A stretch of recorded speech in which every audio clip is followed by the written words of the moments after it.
증시 마감 상황부터 확인하고 가겠습니다. NH투자증권 조현주 책임연구원 연결합니다. 연구원님 안녕하세요. 네, 안녕하세요. 네, 먼저 오늘 우리 증시 마감 분위기 어땠는지부터 알려주시죠. 네, 한국 주식시장은 오전에 장중 하락하기도 했지만 현선물 시장에서 외국인 수급이 유입되면서 반등에 성공하는 모습을 보였습니다. 오늘 전체적으로 시장에는 악재와 호재가 같이 혼재하면서 우려감과 기대감이 같이 나타나는 모습을 보였는데요. 일단 악재는 미중 무역 분쟁 그리고 일본의 수출 규제 등 앞으로 경기에 대한 모멘텀이 약화될 것이다라는 우려가 있었고요. 기대감은 미중 무역 협상이 재개되면서 협상이 재개된다는 점에 따른 기대감이 좀 작용하는 것 같습니다. 선물 시장에서는 일단 8천억 원 이상의 매수세가 대거 유입되면서 외국인들이 다시 한번 한국에 유입되는 모습은 좀 긍정적이었다라고 평가하고 있습니다. 네, 중국과 일본 등 아시아 증시는 어땠습니까? 네, 중국 상해 종합지수는 어제에 이어 오늘도 하락하면서 좀 부진한 흐름을 보였습니다. 하지만 일본 같은 경우는 전날 미국 증시가 사상 최고치를 경신하면서 일본 증시의 호재로 작용하면서 좀 상승을 한 것 같은데요. 일단 중국 같은 경우에는 미중 무역 정책 불확실성 지속되면서 차익 실현 욕구가 좀 확대됐다라고 판단을 하고 있습니다. 대화가 재개된 것은 맞지만 여전히 중국 통신 장비 업체인 하웨이에 대해서 낮은 기술의 일부 칩 판매만 허용됐다라는 발언이 있으면서 규제가 강화될 것이다라는 경계심을 좀 부추겼고요. 일본 같은 경우는 오히려 반대로 미국 증시가 좀 사상 최고치를 경신했던 부분들이 오히려 동반 상승세를 좀 이끌었다라고 판단하고 있습니다. 전체적으로 아시아 시장, 일본과 중국 엇갈린 모습 좀 보였다라고 판단하고 있습니다. 네, 또 오늘 관심 종목은 어떤 게 있었습니까? 네, 오늘 같은 경우는 한미약품이 27% 넘게 급락하는 모습을 보였는데요. 아무래도 미국 제약사인 얀센이 비만 당뇨 치료제 권리를 반환했다라는 소식에 힘입어 한미약품이 좀 하락하는 모습을 보였습니다. 다만 한미약품 같은 경우는 신약 가치 산정에 제외되면서 단기적으로는 좀 주가 충격이 불가피할 것이라고 전망을 하고 있지만요. 10% 이상의 급락은 좀 과매도 구간이다라고 저희는 좀 판단을 하고 있습니다. 하반기에 주요 R&D 모멘텀이 기대되는 부분도 있기 때문에 좀 장기적 관점에서 저희는 매수를 좀 권고드리고 있는 상황입니다. 네, 마지막으로 내일장 투자 전략 짚어주시죠. 네, 내일 같은 경우는 삼성전자의 2분기 잠정 실적 발표가 예정이 되어 있습니다.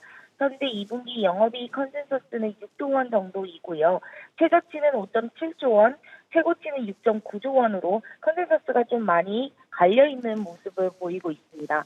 NH투자증권에서는 6.4조 원 정도로 예상을 하고 있고요.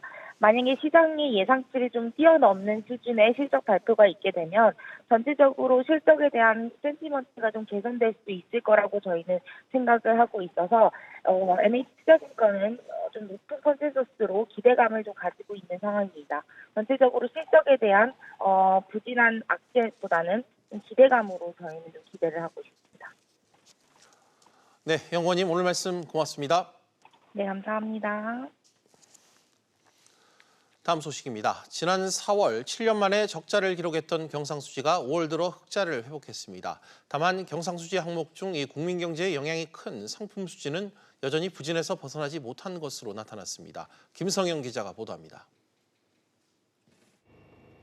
지난 5월 우리 수출은 480억 3천만 달러를 기록하며 지난해 같은 기간과 비교해 11%가량 줄었습니다. 수출이 부진하면서 국가 사이의 교육 결과를 말하는 경상수지는 지난 5월 49억 5천만 달러에 그쳤습니다. 이는 지난 4월 6억 6천만 달러 적자에서 한 달 만에 흑자 전환한 것이지만 지난해 같은 달보다는 41% 급감한 수준입니다. 상품 수지가 큰 폭으로 줄어들고 서비스, 본원, 이전 수지 이렇게 개선이 되었지만 전반적으로 경상수지 전체는 전년 동월에 비해서 크게 줄어들었다. 특히 상품의 교육 결과를 말하는 상품 수지는 53억 9천만 달러 흑자에 그쳐 1년 전보다 흑자 규모가 절반 이하로 축소되며 지난 2014년 1월 이후 5년 4개월 만에 최저를 기록했습니다. 글로벌 교역량이 부진하고 반도체 단가가 하락한 게 수출 감소에 영향을 준 것으로 분석됩니다. 미중 무역 갈등이 심화되는 가운데 중국 경기가 타격을 입으면서 수출 비중이 높았던 우리나라가 반도체 업황 악화와 맞물려서 타격을 입고 있는 것으로 보입니다.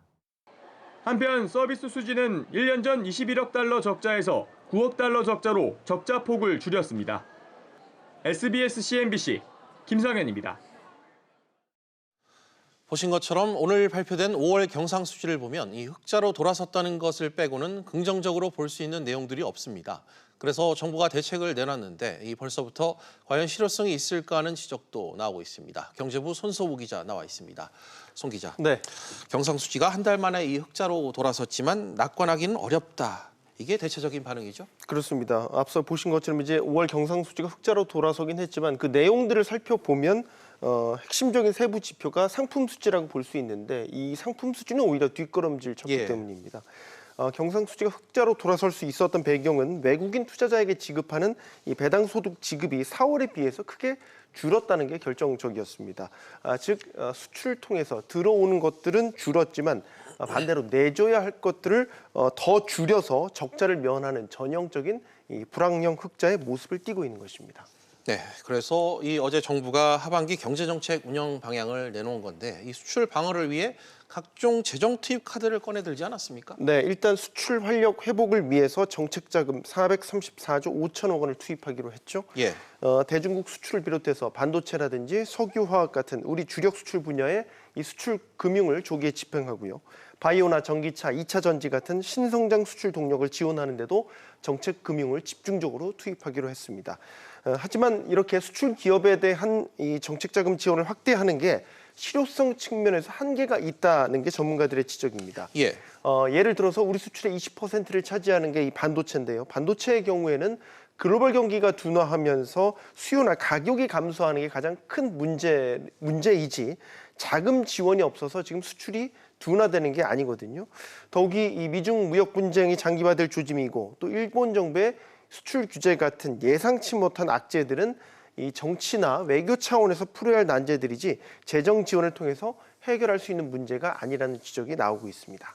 네, 송 기자. 또 이 투자 활력 제고를 위한 각종 대책들도 나왔잖아요. 네, 대표적인 게 세제 인센티브 3종 세트라는 거였는데 이게 뭐냐면 기업들이 설비 투자를 하는데 투자세 공제율을 상향해주거나 아니면 법인세 납부 부담을 줄여주는 제도 등을 연장해주는 조치들을 말하는데요. 그런데 이게 대부분 6개월에서 1년 단위로 한시적으로 혜택을 준다는 점이 한계로 지적되고 있습니다.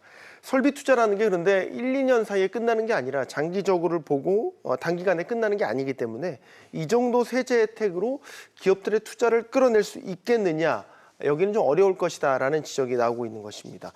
세제 인센티브를 통한 이 경기 부양 효과가 최대 6천억 원 정도로 추산되는데 정부의 회심의 카드라고 보기에는 강도가 다소 약하다, 이런 지적도 나오고 있습니다. 네, 송 기자 잘 들었습니다.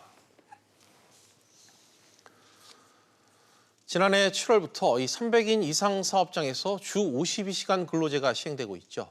내년 1월부터는 300인 미만 사업장에서도 주 52시간제가 적용됩니다. 정부가 이 주 52시간제 확대에 앞서 보완책을 강구하겠다고 오늘 밝혔습니다. 취재기자 연결합니다. 이한승 기자. 네, 이한승입니다. 정부가 주 52시간제 시행과 관련해 보완책을 찾겠다고 했다면서요?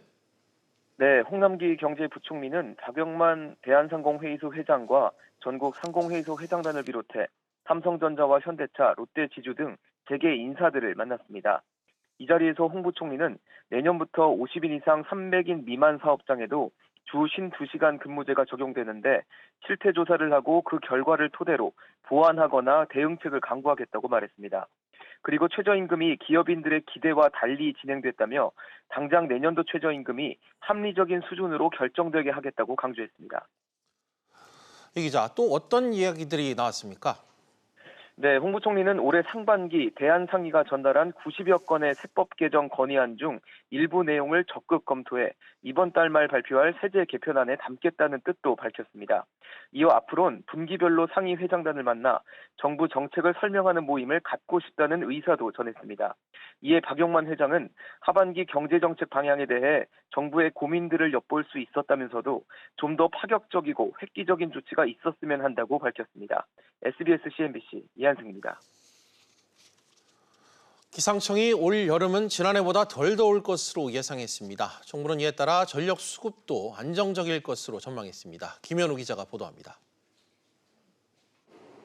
기상청은 이번 여름이 111년 만에 폭염이 왔던 지난해보다 덥지 않을 것으로 전망했습니다. 이를 바탕으로 정부는 이번 여름 최대 전력 수요를 8,950만 킬로와트 내외로 잡았습니다. 지난해 최대 전력 수요보다 300만 킬로와트 적은 수준입니다. 정부는 전력 수요가 감소하는 만큼 한국전력의 여름 요금 할인 부담도 줄 것으로 기대했습니다.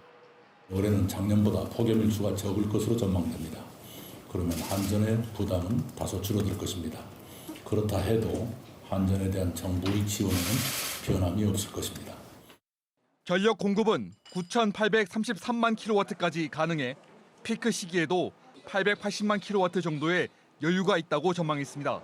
예상하지 못한 더위에도 안정적인 전력 공급을 위해 900만 킬로와트를 예비로 확보하는 계획도 세웠습니다. 또 정전과 고장 사태를 막기 위해 다음 주부터 아파트 노후 변압기 교체, 송배전 설비 점검을 지원하기로 했습니다. 에너지 빈곤층 60만 가구에는 에너지 바우처로 평균 7,000원 정도를 지급할 예정입니다. SBS CNBC 김현우입니다. 서울 아파트값이 상승세로 돌아섰습니다. 매매 가격이 오른 건 지난해 11월 첫째 주 이후 34주 만인데요. 취재 기자 연결합니다. 김한진 기자. 네, 김한진입니다. 서울 아파트값 얼마나 올랐습니까? 네, 이번 주 서울 아파트 매매 가격은 지난주보다 0.02% 올랐습니다. 지난주에 이어 강남 3구가 나란히 상승 곡선을 그리며 오름세를 이끌었는데요. 강남구가 0.05% 뛰면서 4주 연속 올랐고 서초구가 0.03%, 송파구도 0.04% 올랐습니다. 이 밖에 동작구와 광진구, 그리고 노원구와 은평구 등은 2주 연속 상승세를 보였고 금천구와 중구는 올해 들어 처음으로 반등했습니다. 김 기자, 집값이 오르는 이유 어떻게 분석되고 있죠? 네, 일부 인기 재건축 단지와 신축 단지에 대한 매수세가 집값을 끌어올렸다는 분석입니다. 강남권뿐 아니라 목동 일대에서 재건축 기대감이 커진 양천구와 영등포구도 3주째 올랐는데요. 각각 0.06% 뛰면서 서울 25개 자치구 가운데 가장 큰 오름폭을 보였습니다. 이번 주에는 특히 상승세가 강북권으로 확산되는 모습이 두드러졌는데요. 용산구가 0.05%, 서대문구는 0.04% 오르는 등 인기 대단지와 정비사업 영향이 큰 것으로 분석됩니다. 김 기자, 전셋값도 올랐죠? 네, 이번 주 서울 아파트 전셋값은 지난주보다 0.01% 올랐는데요. 지난해 10월 넷째 주 이후 36주 만에 상승세로 돌아섰습니다. 동작구의 경우 저가 전세 수요가 몰리며 0.08% 뛰었고 서초구와 송파구 역시 재건축 2주 수요 영향에 각각 0.06% 올랐습니다. SBS CNBC 김한진입니다. 농협과 신협 등의 조합원이 되기 위해 출자를 하면 매년 배당금을 받습니다. 그런데 조합을 탈퇴하면서 이 돈들이 있는지 모르거나 알아도 찾는 방법이 복잡해 찾아가지 않은 돈이 3,700억 원에 달합니다. 지금은 이걸 찾으려면 직접 영업점을 찾아야 하는 불편함이 있었는데 올해 말부터는 모바일로 편하게 환급받을 수 있게 됩니다. 박규준 기자가 보도합니다. 농협, 신협 등 상호금융권 고객이 조합을 탈퇴하면서 찾아가지 않은 출자금과 배당금은 3,700억 원에 달합니다. 조합원 한 명당 평균 2만 3천 원 꼴입니다. 금액은 적은데 이걸 찾으려면 직접 영업점을 방문해야 해 고객 불편이 컸습니다. 수만 원에서 수십만 원 정도인데 조합원들이 이렇게 방문을 해서 왔다 갔다 하는 시간이 합치면은 꼭 방문을 해서 하라고 그러니까 불편을 이야기하기도 하고. 예적금 만기를 거의 채워 중도 해지했는데 턱없이 낮은 이자율을 적용받는 것에 대한 고객 불만도 적지 않습니다. 장기 예금과 적금을 넣고 있는데 불가피하게 제가 이제 중도 해지를 한 경우가 있어요. 낮은 이자를 받아서 너무 속상한 거예요. 금융당국이 이런 상호금융권의 고객 불편을 해소하기 위해 제도 개선에 나섭니다. 오는 12월부터 탈퇴 조합원은 영업점 방문 없이 금융결제원이 구축한 어카운트 인포 앱을 통해 출자 배당금을 확인하고 본인 계좌로 이체할 수 있습니다. 이달 8일부터는 예적금 중도 해지 이율도 만기에 가깝게 해지하면 지금보다 최대 2배 이상 올라갑니다. 예를 들어 연 2% 이자를 주는 만기 1년짜리 정기예금을 한 달 남겨두고 중도 해지하면 지금은 평균 0.6%를 적용받지만 앞으로는 최고 1.6% 넘게 받을 수 있습니다. 이 밖에 상호금융권 차주 외 상환 능력이 악화되고 있는 것을 감안해 일시상환대출의 분할상환대출 변경, 장기연체자 원금 감면 등 실효적인 채무조정 제도도 이달 31일부터 적용됩니다. SBS CNBC 박규준입니다. 코롱생명과학 이우석 대표가 골관절염 유전자 치료제 인보사의 품목 허가 취소에 대해 공식 사과했습니다. 하지만 미국 임상 재개와 추가 검증을 통해 인보사가 안전한 약임을 평가받겠다고 밝혔습니다. 김정현 기자가 보도합니다. 이우석 코오롱생명과학 대표가 고개를 숙였습니다. 회사 대표로서 진심으로 사과드립니다. 그럼에도 불구하고 저희는 인보사의 안전성과 유효성에 대해서는 확신을 가지고 있습니다. 하지만 이 대표는 문제가 된 이액의 주성분이 바뀐 사실을 인지하지 못했고 성분 변경이 고의가 아니었다고 재차 해명했습니다. 그러면서 인보사가 안전하고 효과가 있는 치료제임을 입증하겠다는 의지를 강하게 피력했습니다. 원 개발사인 미 코롱 티슈진과 협력해서 현재 중단되어 있는 미국 임상 3상을 이른 시일 내에 다시 진행할 수 있도록 최선을 다해 나가겠습니다. 이와는 별도로 국제학회와 기관 등을 통해 추가적인 검증에도 나서겠다고 밝혔습니다. 인보사 투약 환자를 위한 관리 대책도 발표됐습니다. 코오롱생명은 우선 전국 20여 개의 거점 병원을 운영하고 앞으로 15년간 장기 추적 조사를 진행하겠다고 밝혔습니다. 이를 위해 인보사 투약 환자 3,700여 명의 등록을 오는 10월까지 완료하고 하반기부터는 투약 환자들과 간담회도 진행하겠다고 말했습니다. 한편 인보사 투여 환자 523명은 오늘 코오롱생명과학을 상대로 손해배상 청구 소송을 제기했습니다. 이로써 소송 접수 환자는 지난 5월 244명에 이어 767명으로 늘었습니다. SBS CNBC 김정현입니다. 내년 5월부터는 100세대가 넘는 공동주택은 모두 관리비 명세를 의무적으로 공개해야 합니다. 국토교통부는 이 같은 내용의 공동주택관리법 시행령과 시행규칙 개정안을 입법 예고했습니다. 지금까지는 300세대 이상 공동주택이나 승강기가 설치된 150세대 이상 공동주택, 또 150세대 이상 주상복합 건물만 이 의무가 부과된 상태입니다. 국내 통신 3사의 광고비와 무상 수리 비용을 떠넘긴 혐의를 받는 애플코리아가 공정거래위원회에 자진 시정을 신청했습니다. 공정위에 따르면 애플은 거래상 지위 남용 행위 등에 대한 심의에 대해 거래 질서 개선과 소비자 피해 구제 등 시정 방안을 제안하고 위법 판단을 내리지 않는 동의 의결을 신청했습니다. 이번 애플의 동의 의결 신청으로 인해 공정위는 이해 관계자 등의 의견 수렴을 거친 뒤 타당성을 인정하게 될 경우 위법 여부에 대한 결론을 내지 않고 사건을 종결할 예정입니다.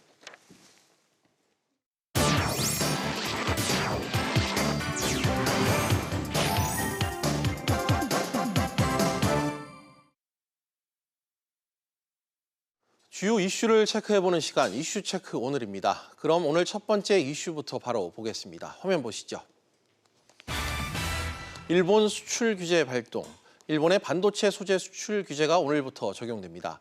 국내 기업들이 직격탄을 맞을 것으로 예상되면서 정부는 맞대응에 나설 태세입니다. 산업부 오정인 기자와 이 내용 짚어보겠습니다. 오 기자, 오늘부터 시작되는 일본의 수출 규제, 정확히 어떤 내용인지 다시 한번 짚어주시죠. 네, 우리나라에 대한 일본의 반도체 소재 수출 규제는 오늘 자정부터 적용됐습니다. 일본 기업이 스마트폰과 반도체 소재 3개 품목을 우리나라로 수출할 때 복잡한 절차를 밟게 되는데요. 기존에는 수출 허가를 한 번만 받으면 3년간 개별 품목에 대한 허가가 면제됐습니다. 그러나 앞으로는 일본 기업이 수출을 할 때마다 일본 경제산업성의 서류 심사를 받아야 합니다. 삼성전자와 LG전자 등 국내 기업들의 반도체 생산에 차질이 생길 수밖에 없는 상황입니다. 네, 호 기자. 이런 가운데 우리 정부가 맞대응 가능성을 오늘 시사했어요. 네, 그렇습니다. 홍남기 부총리 겸 기획재정부 장관은 오늘 한 라디오 방송에 출연해 일본의 수출 규제는 명백한 경제보복이라며 정부로서는 할 수 있는 다양한 대응 조치, 상응할 수 있는 조치를 강구할 것이라고 말했습니다. 그동안 일부에서는 우리 정부의 대응이 미온적이라는 비판이 있어 왔는데요. 오늘 홍 부총리의 발언을 보면 사실상 우리 정부가 여러 맞대응 조치를 단계별로 준비하고 있는 것으로 해석됩니다. 앞서 지난 2일 홍 부총리는 김기남 삼성전자 부회장과 긴급 회동을 했고 또 통상 전문가죠. 김현종 청와대 국가안보실 2차장은 어제 김기남 부회장 등 삼성전자 고위 관계자들을 만난 것으로 알려졌습니다. 그렇군요. 지금까지 정부가 제시한 해결 방안 카드는 뭡니까? 네, 정부는 대규모 투자 계획과 더불어 법적 조치 등 여러 카드를 꺼냈습니다. 예. 먼저 반도체 소재 부품 장비 개발에 연간 1조 원가량을 투자해 반도체 소재의 국산화를 강화하겠다는 계획을 냈습니다.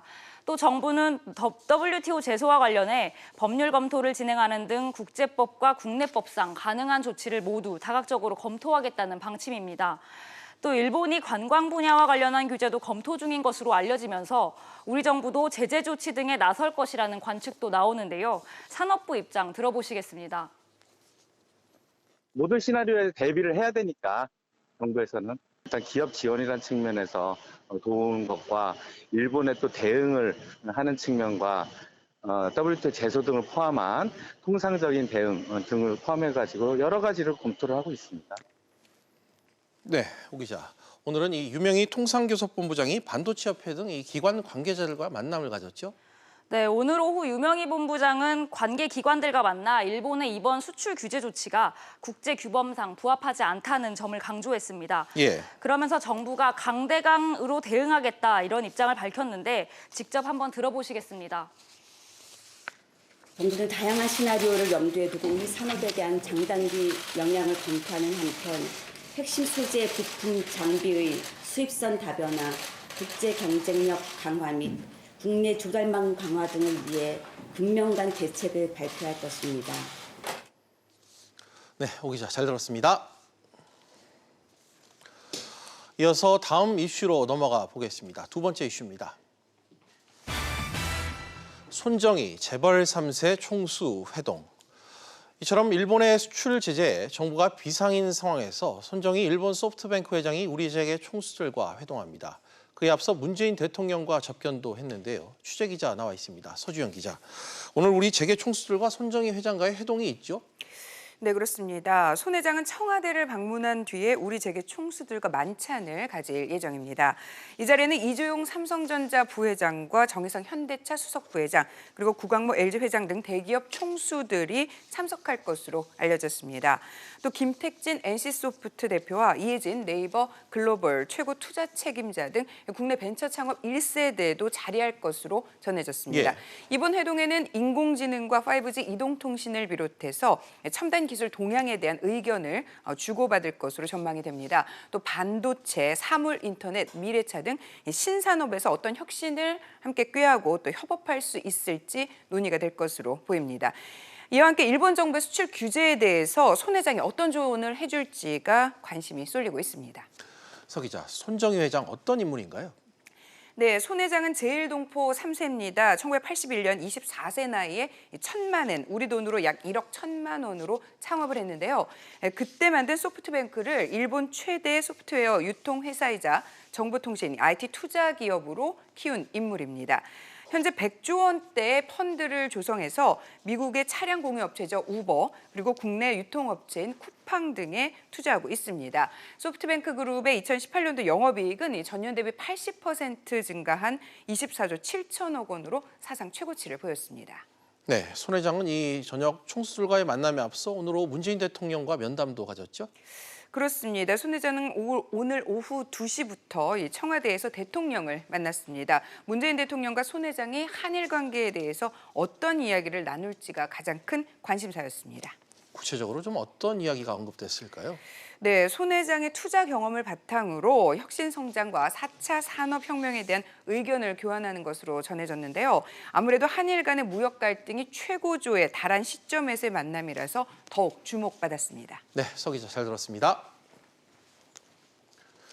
네, 비즈플러스 계속해서 오후 토론으로 이어가겠습니다. 오후 토론은 시청자 여러분들도 유료 문자 100원으로 의견 보내주시면 실시간 토론에 참여하실 수 있습니다. 샵 3698번으로 많은 참여 부탁드리겠습니다.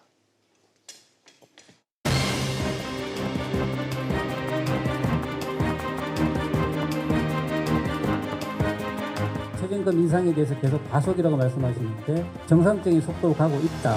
오히려 더 속도를 내서 최저임금 1만 원이 가는 겁니다. 최저임금 수준의 인하 또는 동결을 희망을 하고 있고 하부 친주의 결기로 지금 저희들은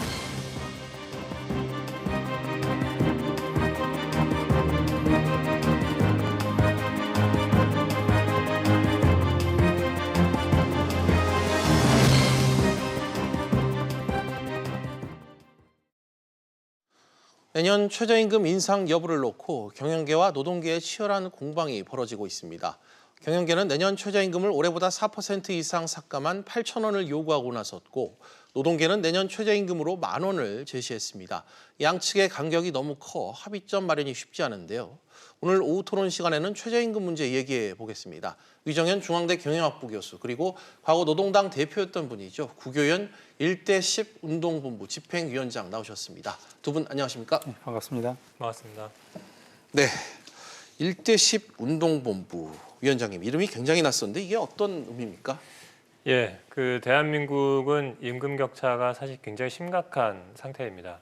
작년에 이제 국세청에서 내놓은 국세통계 연보를 보면 근로소득으로 이제 비교를 했을 때 상위 1%가 가진 근로소득 총액이 하위 30%가 가진 근로소득 총액보다 더 많은 것으로 나타났습니다. 네. 좀 더 넓게 말씀을 드리면 상위 5%의 근로소득이 하위 50%의 근로소득보다 더 많게 나타나고 있고요. 이렇게 심각한 임금 격차의 문제를 네. 우리가 좀 어떻게 해결할 것인가라는 취지에서 상위 1%의 근로소득 대비 10분의 1 수준으로 최저임금을 만들어 보자 이런 것이고요. 예. 현재는 이게 1대13 정도 수준입니다. 알겠습니다. 그러니까 이 상위 1%의 평균 임금과 최저임금 이 격차를 좀 해소해 보자 이런 뜻인가요? 맞습니다. 그래서 최근에 이제 2년간 최저임금이 좀 과거보다 좀 오르면서 이런 격차가 좀 줄었다는 여러 가지 통계들이 나타나고 있는데요. 대표적으로는 2008년도 이후, 무려 한 10년 전인데요. 2008년도 이후에 처음으로 저임금 노동자의 숫자가 20% 밑으로 떨어졌습니다. 예. 이게 대한민국의 OECD 나라들 중에 사실 최고 수준인데요.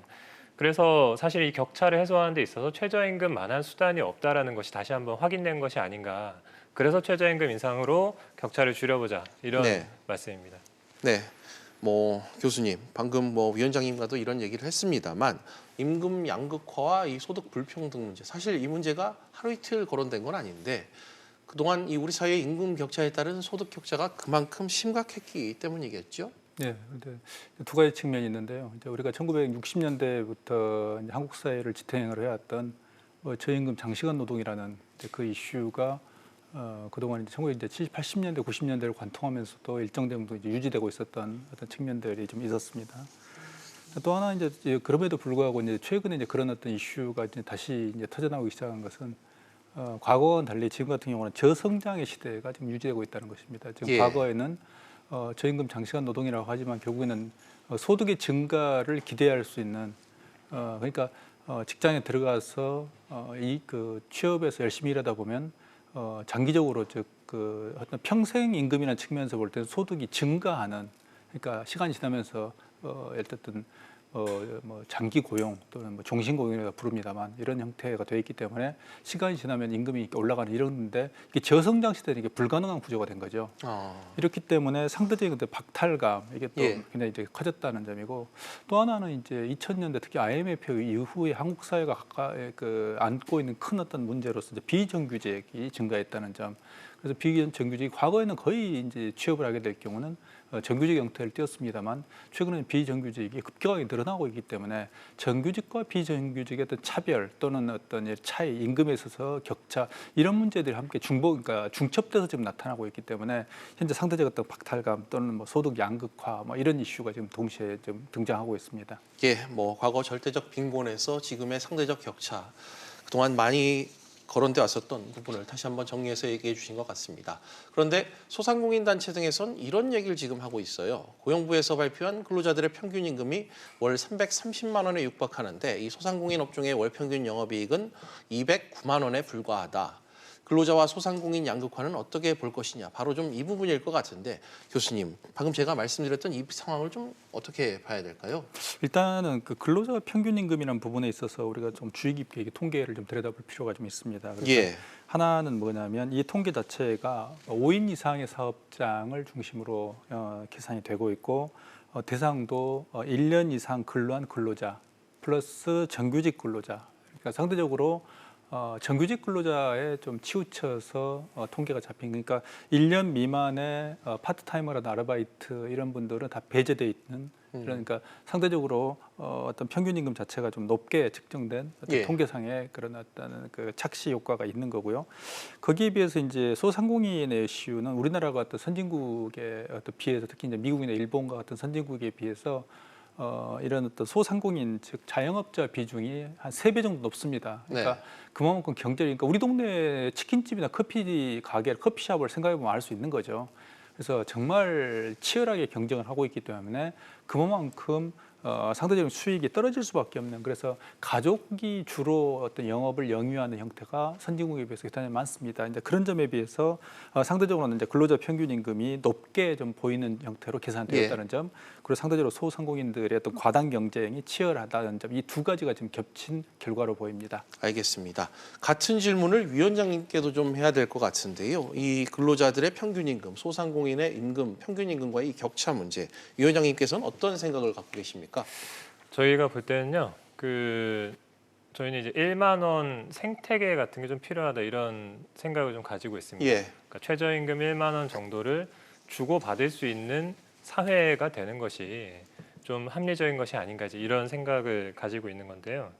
그래서 예를 들면 노동자에겐 최저임금이 있듯이 영세사업자분들에게는 최저소득 제도 같은 것이 좀 필요한 게 아닌가. 아직 뭐 본격적인 논의가 된 바는 없지만 뭔가 그런 수준의 어떤 논의가 좀 필요할 것 같다.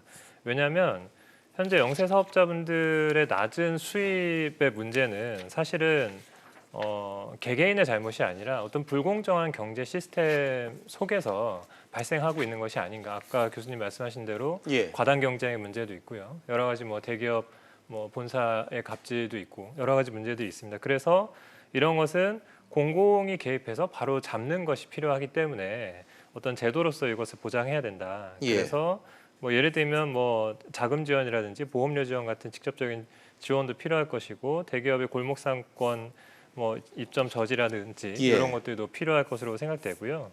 그리고 보다 근본적으로는 이런 사실 영세사업자분들의 어려움들을 근본적으로 좀 해소하기 위해서는 사회적으로 괜찮은 일자리가 좀 늘어나는 것이 필요하다.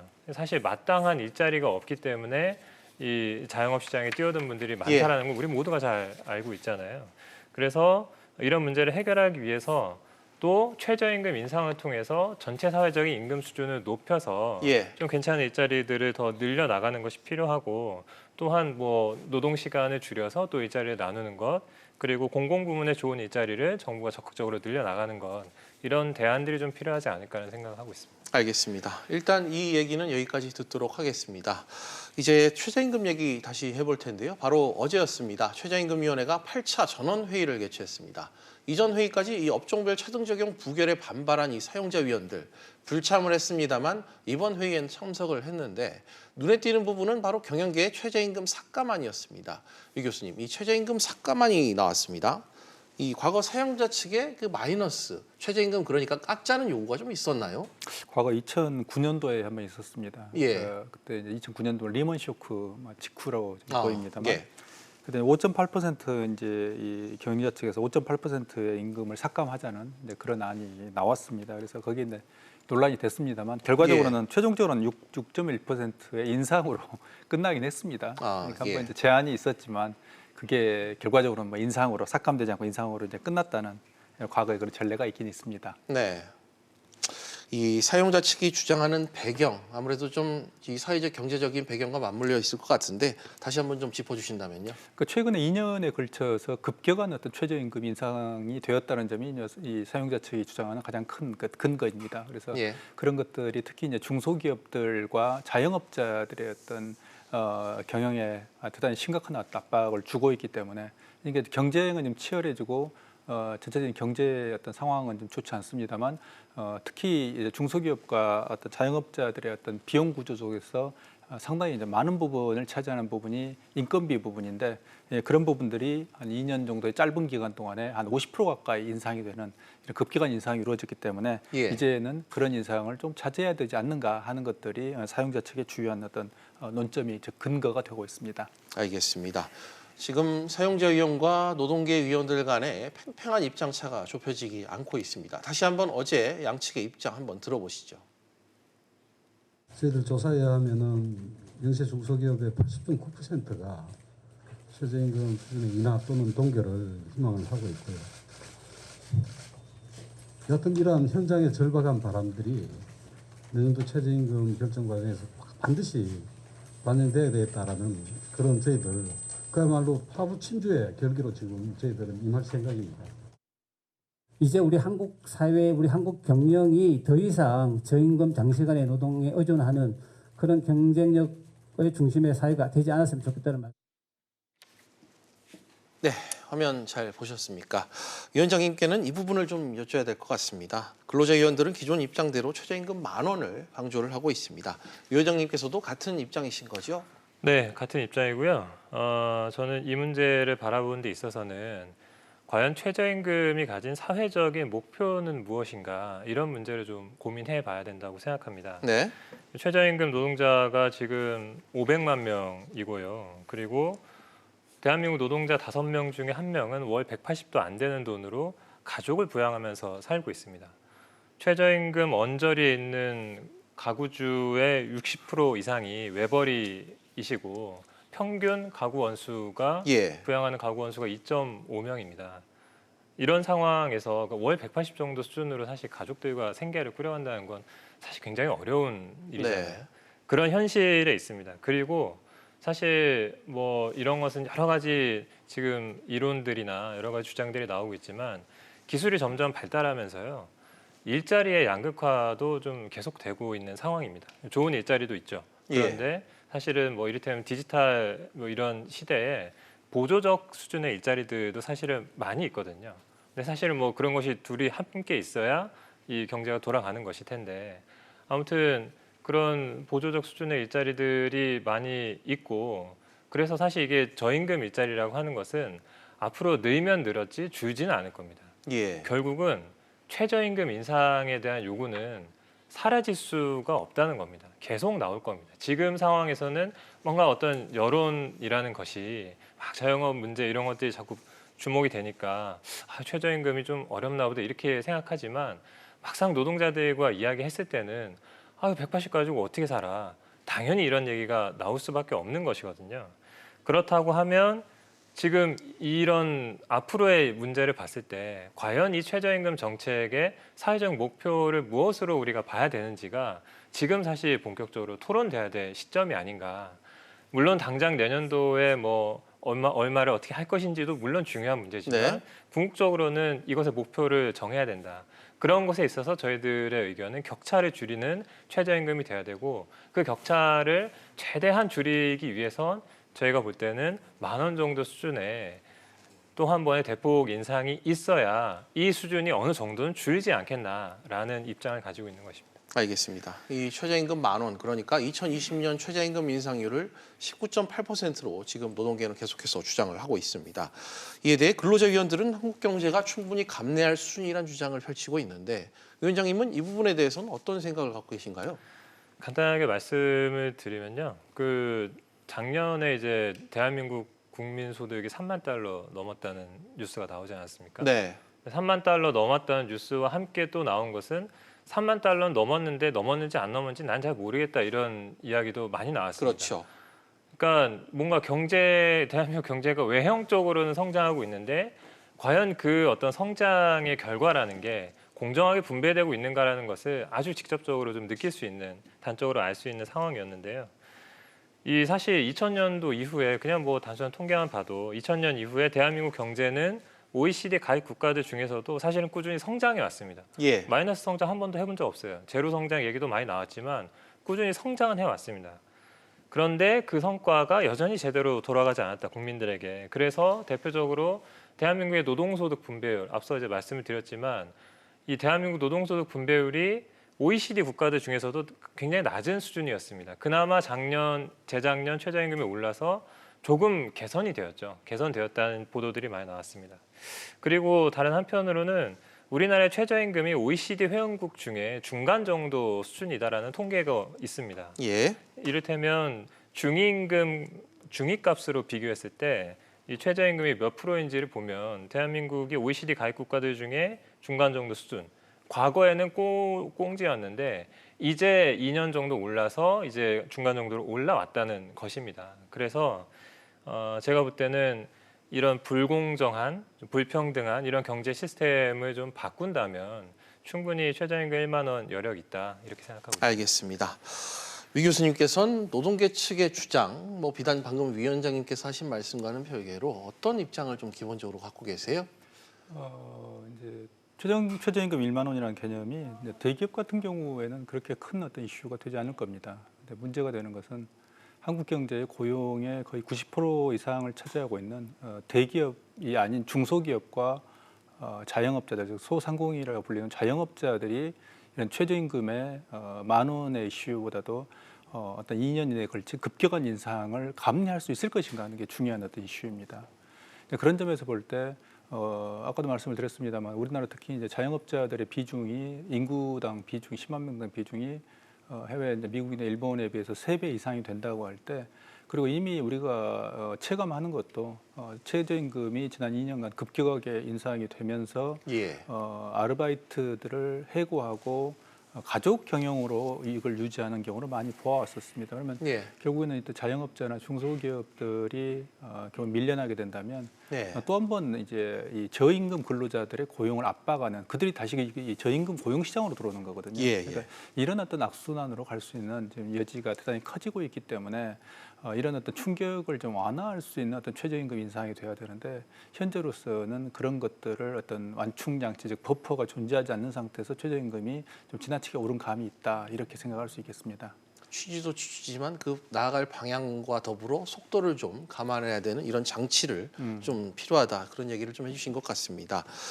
위원장님, 지난 2년간 인상률이 앞서 말씀하신 것처럼 상당히 컸습니다. 꼭 내년에 최저임금 만 원을 달성해야 하는가, 부작용이 더 크지 않겠나, 이런 주장들이 나오고 있는데 위원장님은 이 상대편 입장에 대해 어떤 입장을 갖고 계신가요? 이 부작용의 원인이 과연 무엇인가에 대해서 좀 제대로 짚어봐야 된다고 생각합니다. 그러니까 지금 사실 최저임금 2년 오른 이후에 사실 2년이 아니라 작년부터 이미 속도 조절 얘기가 나왔고 이런 상황에서 보면 그러니까 최저임금만 가지고 사실 얘기를 계속 하고 있는 거예요. 최저임금 올렸더니 반발하니까 그럼 최저임금 좀 낮출까? 이제 이렇게 굉장히 단순하게 생각하고 있는 것이 아닌가라는 생각이 드는데, 사실은 최저임금 문제는 다 엮여 있죠. 대한민국 경제 사회 문제 굉장히 엮여 있는 문제고, 그래서 사실 최저임금 금액을 올린다고 하는 것은, 조정한다고 하는 것은 다른 여러 가지 대책과 함께 일어나야 되는 것이죠. 대한민국은 그런 영세 사업자들이 굉장히 많다라는 것을 누구나 알고 있고, 지불 능력에 여러 가지 어려움들이 있다는 것도 다 알고 있는 상태면 최저임금을 그러면 올리려고 하면 어떻게 해야 되는지, 어떻게 하면 올릴 수 있는지, 이런 문제에 대한 대책을 충분히 가지고 진행이 됐어야 되는데 그런 것이 충분치 않았다라고 하는 것이 현재 지금 부작용이 계속 드러나고 결국은 정부에서도 속도 조절해야 되겠네라는 것으로 귀결되는 어떤 하나의 원인이 된 것이 아닌가라는 생각이 들고요. 그래서 사실 이런 뭐 기울어진 운동장이라는 표현을 우리가 흔히 많이 쓰는데 그것을 회복하려는 노력이 없이 그리고 또 이제 자영업자에 대한 지원도 사실은 임시적인 대책이라는 여러 가지 비판들이 자영업자 단체에서도 많이 나오고 있는 상황이잖아요. 제한 뭐 대상도 너무 적고 너무 임시적이다. 그러면 그런 것들을 어떻게 또 개선해야 어떻게 개선하면 최저임금 인상이 가능할 것인가 이런 관점에서 문제를 풀어야 되지 않겠는가. 그렇다고 하면 사실 대화의 여지가 있을 수 있다라고 보여지는데 전혀 그런 거 없이 그냥 속도 조절만 얘기하면 이것은 대화가 굉장히 어려운 상황으로 가는 것이다라는 생각이 듭니다. 네, 알겠습니다. 또 하나 이 근로자위원들이 주장하는 부분이 이 소상공인들의 어려움은 대기업 비용 분담을 통해 해결하는 방법이 있다. 뭐 이런 주장도 나오고 있는데 위 교수님, 이 주장과 관련한 좀 가능한 사실이라고 가능한 구조라고 좀 보십니까? 대기업의 비용 분담이라는 게 예를 들어서 이제 프랜차이즈 같은 경우에 프랜차이즈 본사가 프랜차이즈 가맹점에 대해서 어떤 일정하게 비용을 좀 분담하거나 아니면 뭐 현대자동차 같은 경우에 자동차의 어떤 조립 완성품 회사가 부품 회사들에 대해서 일정하게 뭐 지원을 하거나 아니면 뭐 단가를 일정하게 뭐 인상하거나 뭐 이런 구조라고 이제 보여집니다만 그거 이상에는 특별한 어떤 그러니까 기본적으로 경제의 어떤 생태계를 통해서 돌아가는 하나의 구조 이외에는 이런 것들이 근본적인 어떤 대안이 되기는 어렵다고 생각을 하고 있습니다. 그러니까 우리가 이제 경제에 대해서 이야기하는 경제는 살아있는 생물로 이걸 생각을 해야 되는데 그래서 지나치게 한쪽 측면을 압박하고 누르면 다른 측면에서 반드시 이제 부작용이 이제 생기게 이제 마련입니다. 그래서 그런 측면에서 본다면 지금 대기업들조차도 이제 글로벌 경쟁에 휘말려 있기 때문에 그들이 결국에는 글로벌 어떤 입지 선정을 해서 가장 조건이 좋은 쪽으로 항상 입지 선정을 하는. 예를 들면 삼성 같은 경우는 전자 같은 경우는 이미 베트남에 조립 공장을 2개를 가지고 있고 인도의 제3 공장을 건설하고 있는 중입니다. 우리나라에 있는 어떤 조립 공장들 같은 경우도 그렇게 본다면 상당 부분 해외에 나가 있다고 이제 볼 수가 있는 것이죠. 그리고 현대자동차 같은 경우도 이미 미국의 알라바마나 이런 데 공장이 조립 공장이 나가 있고요. 이런 측면에서 볼 때 언제든지 대기업들 자체도 여건이 악화되면 해외로 빠질 수 있는 그런 가능성들을 가지고 있기 때문에 우리가 이런 것들에 대해서 하나의 경제의 생태계라는 테두리 내에서 합리적인 방안을 생각하는 게 맞을 것 같습니다. 네. 뭐 최저임금위원회가 심의를 마쳐야 하는 법정 심의 기한이 6월 27일입니다. 이미 지난 상황이죠. 하지만 최임위로부터 심의안을 넘겨받은 이 고용노동부 장관의 내년도 최저임금 고시 기한은 이 8월 5일입니다. 이의 신청 기간 등 행정 절차를 감안한다고 봤을 때 7월 중순까지는 적어도 결정을 해야 이 법적 효력을 좀 가질 것으로 보여지는데 위원장님, 노사 양측이 좀 만족할 만한 해결책을 좀 도출하기가 쉽지는 않겠지만 좀 어떤 입장을 갖고 계십니까? 그래서 앞서 말씀드린 것처럼 지금 최저임금위원회가 토론해봐야 되는 문제는 내년도 최저임금 금액도 물론 있겠지만 우리는 왜 존재하는가? 최저임금 정책은 왜 존재하는가? 이 최저임금 정책의 목표는 무엇인가?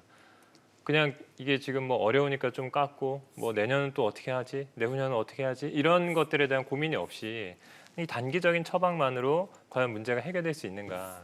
이런 문제를 좀 고민해 봐야 된다고 생각하고요. 그래서 저희는 말씀드린 대로 모두들 국민들이 경제가 어렵다라는 말씀들 많이 하시는데 그것의 가장 큰 원인은 돈이 한쪽으로 다 쏠려 있기 때문이라고 생각합니다.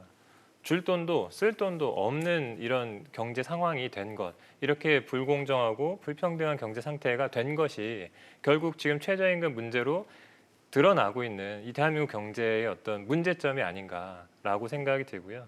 그래서 이 격차를 줄이기 위해선 뭐 최저임금만 인상한다고 해서 격차가 다 줄어들 거라고 생각하지는 않습니다. 다만 최저임금 인상은 격차를 줄이는데 유력한 수단이고 중요한 전제가 돼야 된다. 이런 말씀을 드리고 싶습니다. 네, 이 교수님께서 마지막 질문 드려야 될 것 같습니다. 뭐 이번 입장 어떻게 좀 결정될지 결과를 좀 계속해서 지켜봐야겠지만 뭐 나가기 위한 방향이 있다면 한 말씀 부탁드립니다. 결국 가장 중요한 건 신규 일자리의 창출입니다. 그러니까 우리가 이제 이걸 이제 최저임금에 대한 이슈를 자꾸 이제 정치적인 이슈로 끌고 가기보다도 아까도 말씀드렸지만 경제의 어떤 사이클, 경제 생태계 이슈로 좀 가져가는 게 맞다고 생각을 합니다. 예를 들어서 일본 같은 경우 경기가 이제 화랑으로 들어가 있기 때문에 사람을 구하기 어려워서 최저임금이 정부가 제시한 최저임금보다 훨씬 높은 수준의 임금을 기업이 제시할 수밖에 없는 상황이 됐다는 점. 예. 이 점이 우리에게 중요한 어떤 시사를 좀 주고 있고요. 또 하나는 이제 미래 산업에 대한 우리가 이제 산업의 구조조정에 대한 고민을 좀 빨리 해야 되겠다. 그래서 전체적으로 최저임금이나 이런 이슈들이 결국에는 현재 산업 구조를 온전화하는 이 속에서의 자꾸 이제 분배의 싸움, 파이에 의한 어떤 쟁탈전 이렇게 가고 있는데 좀 더 큰 파이를 위한 산업의 어떤 구조조정 또는 미래의 어떤 새로운 산업의 창출 이 부분이 결정적으로 지금 논쟁에서 결여되어 있지 않나 생각을 합니다. 네, 알겠습니다. 오늘 두 분 말씀은 여기까지 듣도록 하겠습니다. 두 분 오늘 감사합니다. 감사합니다.